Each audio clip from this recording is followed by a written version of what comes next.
o desempenho do Pulgar dentro de campo, a importância dele para o Flamengo, para nesse processo de reconstrução da equipe, o Flamengo continuar ganhando os seus resultados. Te pergunto também em relação ao próximo jogo contra o Palmeiras, se vocês acreditam que é uma decisão para o Flamengo, ainda numa briga pelo título do campeonato, ou se vai brigar pela Copa Libertadores da América? Eu entendo a valorização de vocês individualmente. E também é um objetivo de cada atleta ter a sua valorização individual. Porém, eu devo dizer hoje que o grupo todo, nós estávamos com quantos garotos no banco? 5 garotos no banco, com a possibilidade de entrada. Claro que a utilização daqui a pouco de 9, como tem a necessidade do Luiz, de dobrar um jogador de velocidade do lado, mesmo não executando a sua função, o Ayrton.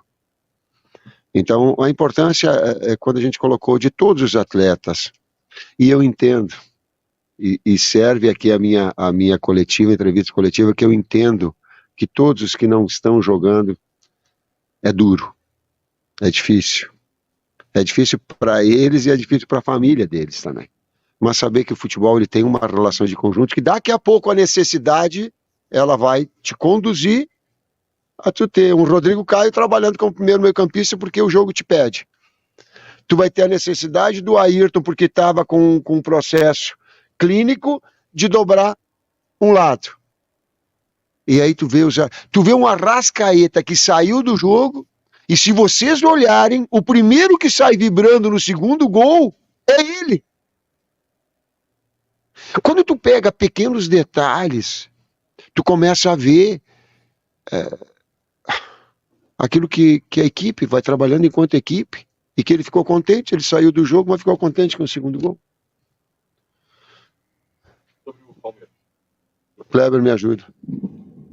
A gente veio com a ideia específica do jogo de hoje, a gente não saiu ainda do jogo de hoje, não conversamos ainda sobre o Palmeiras, vamos conversar amanhã sobre o Palmeiras, então hoje a gente não tem resposta para te dar nesse aspecto. O Fortaleza está vivo ainda dentro da gente, é interessante falar nesse jogo, importante também valorizar o grupo, como a gente colocou aqui, o Tite colocou, no 5º jogo o Felipe estreou com a gente, Felipe Luiz não tinha entrado ainda, é um jogador importante da grandeza dele, né? Então é isso que para nós é o que mais interessa no momento, falar do jogo do Fortaleza. Tite, boa noite. Aqui. Tite, passados 5 jogos, né, você no comando do Flamengo, e você fala muito sobre isso, assim, o Flamengo é uma equipe em reconstrução. Imagino que para você é muito difícil ver uma equipe ainda estar se reconstruindo nessa altura do campeonato, já no final de uma temporada. Queria que você falasse pra gente quais foram e quais são as maiores dificuldades que você está encontrando no Flamengo nesse momento, já que o Flamengo nesse momento está no G6 do campeonato, está disputando uma pré-Libertadores e tem toda uma questão de uma pressão da torcida para se classificar já na fase de grupo. Queria que você falasse as maiores dificuldades que você está enfrentando. Equilíbrio da equipe. Tu agredisse, ter um número de finalizações e ao mesmo tempo ser consistente, criativo, né? Essas fases, o César fala muito bem, o Matheus fala bem, tem algumas fases que elas são do jogo que elas são inquestionáveis. Eu acho que nós temos um grande primeiro tempo, é muito difícil jogar contra o Fortaleza, um reconhecimento ao Vojvoda, o grande trabalho que ele vem executando, é uma equipe que joga sem pensar, quando tu tem todos os links estabelecidos, tu tá trabalhando aqui, mas eu sabia que a bola ia chegar no fundo, o volume que ela emprega, o ritmo que ela emprega, ela vai inchando a perna do adversário para que tu tenha a condição de, nos 20 minutos finais, ser mais efetivo. É muito difícil, pela qualidade do trabalho do Vojvoda, pela qualidade da equipe, pelo trabalho do Fortaleza, né? Também nesse processo inconstante, a gente tem que entender o futebol também. A gente mudou a metodologia de trabalho, é o 3º técnico no ano. Mudou-se as ideias, tentou se ajustar por maior, mudou o condicionamento físico, a forma física. O atleta não é uma máquina que faz assim, ó, assim ele vai fazer, ele tem todo um lado importante para poder absorver. O que eu estou enaltecendo aqui, que é essa capacidade deles compreenderem, e hoje eu falei antes da palestra, gente, nós ganhamos os 2 primeiros jogos, vai brigar pelo título. A gente perdeu os outros 2 últimos jogos, aqui ó, nada serve. Não é assim, não pode ser assim. Não pode ser assim, senão a gente não constrói nada, a gente tem que ter discernimento e acreditar num processo de evolução, que é o que nós estamos buscando.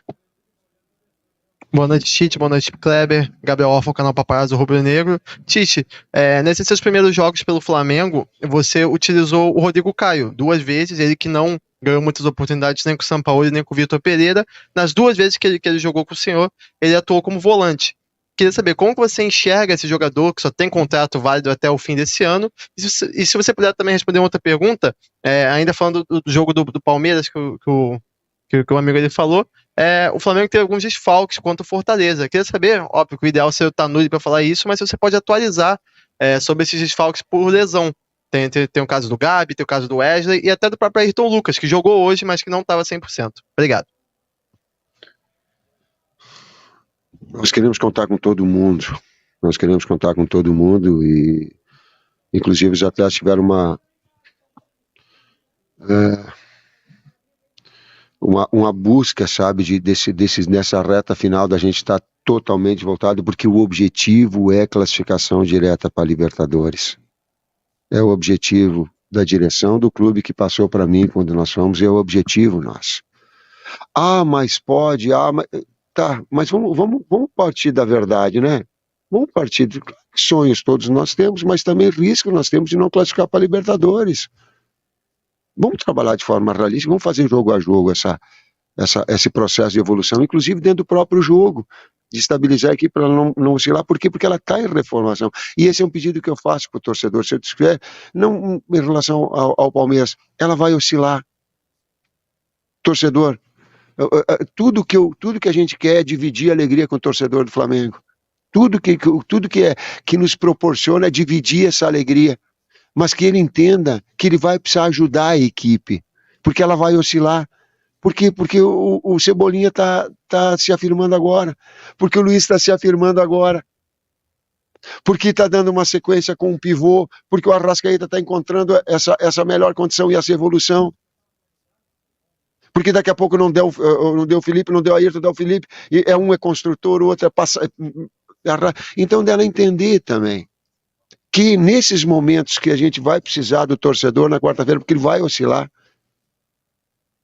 é inevitável que ela passe esse carinho, porque eu tenho certeza que lá dentro do campo eles vão sentir. Eu senti essa atmosfera, e estando fora, tu imagina estando dentro com apoio. Sentimos contra o Vasco.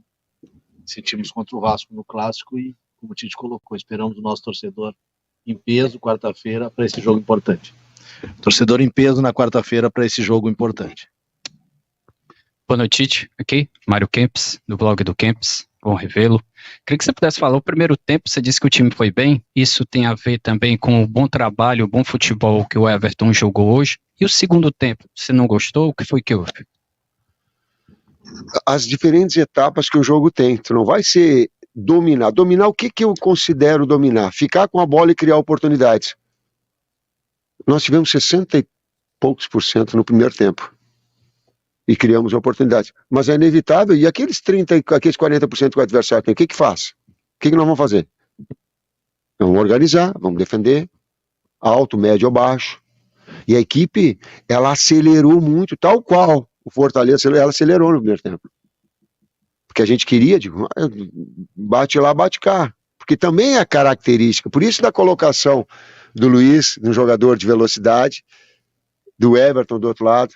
E que bom ver esses atletas já um pouco mais, vamos dizer assim, um pouco mais natural com a camisa pesada do Flamengo. É muito pesada, gente. Um técnico que tem 62 anos e tem todo um lastro, ela pesa, a responsabilidade pesa. Às vezes tu pega um garoto, tu pega um jovem com uma expectativa alta e tu tem que dar um tempo para que essas situações elas possam acontecer de maturidade. Tite, boa noite. Fernanda Alves, da Rede Multi Torcida Amiga. Você falou desse encontro do Cebolinha, e desde a seleção que a gente já notava que você tinha muito essa intimidade de perceber o futebol que ele tem. Como é que você observou já a atuação dele, principalmente porque para ele foi um jogo em casa, digamos assim, já que ele é natural aqui do Ceará? Quem conhece bem o Cebolinha é o Kleber e o Matheus, foram eles que indicaram. O Cebolinha... como o Tite falou, da naturalidade, a gente já vem usando ele nesses jogos todos, né? O segundo jogo que ele sai jogando, com boas atuações, né? Um jogador importante, passou com a gente pela seleção, né? Com uma boa Copa América em 2019, um jogador que precisa de um carinho, precisa de um aconchego, e ele está tendo esse momento, acho que um grande momento com a gente, desde que a gente chegou, um grande momento, tem feito muito bons treinos, né? E quando a gente precisou de substituição ao Bruno, ele entrou muito bem, e hoje, mais uma vez, fez um grande primeiro tempo, e aguentou aí até uns 30 e pouco segundo tempo com qualidade, puxando contra-ataque, quase fez o gol dele, que ele queria muito fazer um gol aqui em Fortaleza. Tite, boa noite. Lucas Uchoa. Tite, muito se fala, o jogador quando está fora do Brasil, que ele tem um período de adaptação, ou readaptação. Você passou um longo período na seleção brasileira. O treinador também sente isso no trabalho dele? Esse período de adaptação? Readaptação? Isso. Sim. E o Bruno e a direção, o Marcos, sabiam disso. Mas sim, a comissão técnica, sim. Antes era um bunker de 2 jogos que explodia. Agora é um vulcão a cada 3 dias.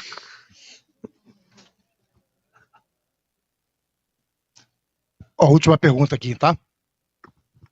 Tite, Kleber, boa noite. Regis Melo, da Rádio Pitaguari.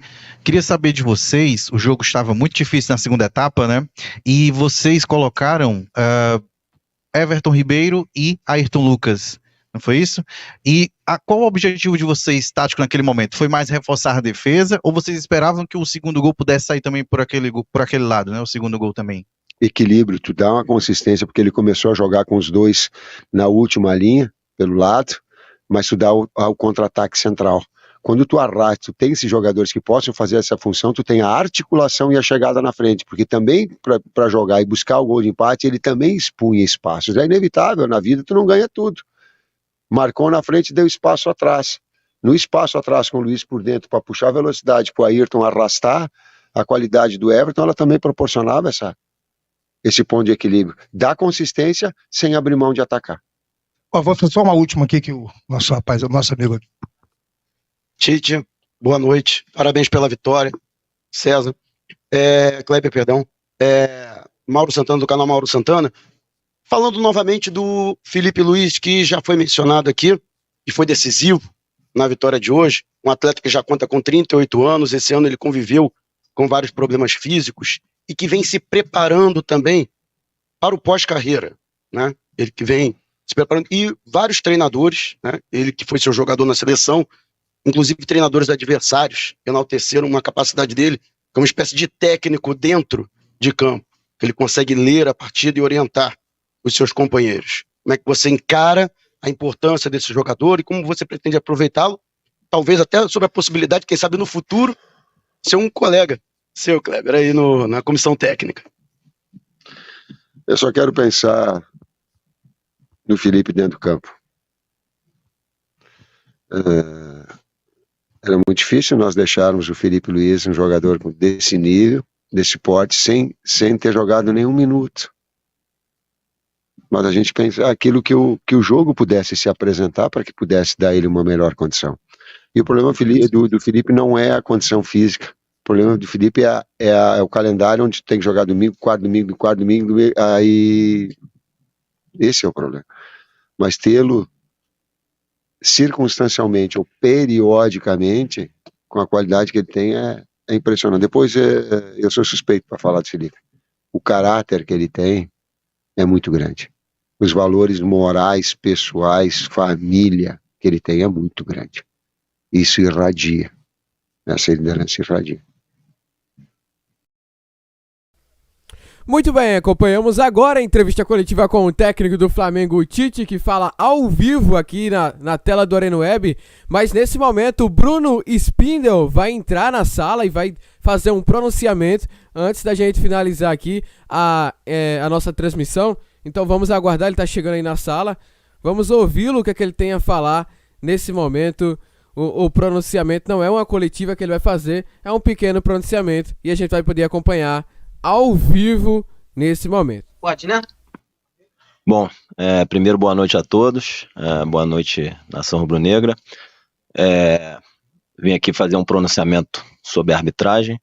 Primeiramente, deixar claro que a gente alinhou com o treinador que esses temas sobre a arbitragem, a direção que vai sempre se colocar. O treinador cobra dos atletas que a gente sempre termine os jogos com 11 atletas em campo, que se cumpra a regra, todas as questões disciplinares, mas o clube está estarrecido e está muito assustado com o que vem acontecendo ao longo do campeonato na arbitragem, mais especificamente da falta de critério, dos sistemáticos erros e das escalas de arbitragem. Para dar alguns exemplos, na 16ª rodada, o Gerson, com a bola dominada contra o América Mineiro no Maracanã, entrando na grande área, leva um chute na cara, ele teve uma contusão no supercílio, quase abriu o supercílio, ficou com um galo aqui, com o rosto inchado, e a comissão de arbitragem disse que o contato foi leve, foi de raspão, o VAR sequer chamou, foi cartão amarelo. No lance agora contra o Santos, a arbitragem tenebrosa, o Bruno Henrique levou um cartão amarelo por entrada temerária, pressupõe contato físico, sequer houve contato físico do Bruno, o Bruno foi jogar, foi competir, um atleta leal, foi atrás da bola para competir e levou um cartão amarelo, foi impedido de jogar. Depois no relatório foi colocado que foi entrada temerária quando sequer teve contato físico. Ontem, na rodada de ontem à noite, você tem uma cotovelada com o braço acima do ombro, o VAR sequer chamou, podia decidir o jogo num campeonato que está sendo decidido nos mínimos detalhes, vaga de Libertadores, e tirar o jogador da rodada na quarta-feira. A gente ficou sem o Gerson hoje, sem o Bruno por 2 rodadas, por erros de arbitragem, e hoje teve um pênalti numa bola chutada pelo Pedro, mas parece que o VAR não estava funcionando nessa hora do chute da bola do Pedro.